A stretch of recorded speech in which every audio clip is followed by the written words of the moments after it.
манай англи зэгшин бүгд мэдж байгаа бох. Яг эрчим сэргээгт эрчим хүчийг чиглэлээр Монголд одоо ингээ мэрэгшээд бүх 21 аймагт сэргээгт эрчим хүчийг би тархмал их усруудыг хөгжүүлэх тэн дундаас айл өрхүүдийг бас өнөөдөр Монгол улсын эрчим хүчний дутагдал очиод байгаа энэ одоо асуудлыг шийдвэрэхэд айл өрхүүд бас тодорхой ачаа өрөх ийм ажлыг санаачилсан зохион байгуулж байгаа.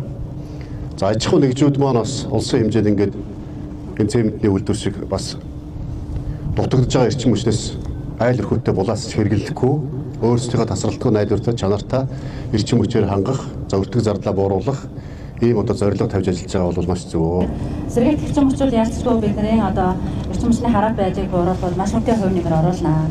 Тэгэхээр энэ үнэтэй хувь нэмэр оруулна гэдгийг бодитоор харуулаад аж ахуй нэгжүүд маань энэ чиглэл рүү үйл ажиллагаа явуулах шаардлагатай байгаа. Тэгэхээр энэ үйл ажиллагааг одоо ингээд түүчээлээд одоо ховд цементийн үйлдвэр маань яг одоо өөрийнхөө хэрэглээний бараг 60% ингэж хангах боломжтой 8 мегаваттын одоо нарны станц байсан бол одоо маш сайхан харагдаж байна. Тэгээд сая ингээд дарагтайч хамт ихоор хэлж байгаа л да. Манайх ингээд сарын одоо энэ нарны панел одоо барихаас өмнө сарын одоо шүлжээнээс авдаг цахилгааны өртөг 1.2 тэрбум төгрөгийн цахилгааны шүлжээнээс хэрэглэдэг байсан байна. За одоо ингээд 8 мегаваттын нарны станцтай босноор энэ хүмүүс бараг 60-70% энэ нарныхаа станцаас хангацж байгаа юм байна. Энэ бол үнэхээр их оронч үйлдэл мөн. Яагаад их оронч үйлдэл вэ гэхээр та бүхэн мэдж байгаа. Өнөөдөр бид нар импортын цахилгаан эрчим хүчээс хараат байгаа.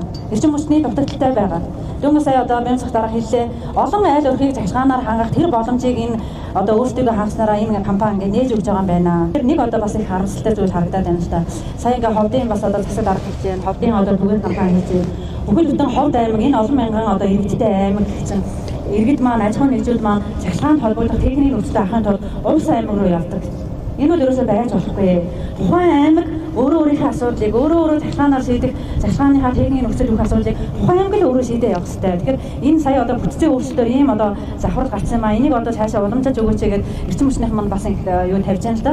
Тэгэхээр энэ дээр бол бас шийдэх ёстой юм байна гэж харж байна. Тэгэхээр ерөөсөө бүхэл бүтэн ийм том ховд аймаг тий одоо айл өрхөөнхөө тоогоор ерөөсөө усад тэргүүлдэг энэ аймгийн хүмүүс аж ахуй нэгжүүд цахилгаанд холбогдох зүгээр нэг одоо нэг 100 кВт авахын төлөө усын одоо эрчим хүчнээс асууна гэдэг ч юм бол байж болохгүй асуудал. Энэ бол том захирал байна. Энийг бол засах ёстой гэж ингэж үзэж байна.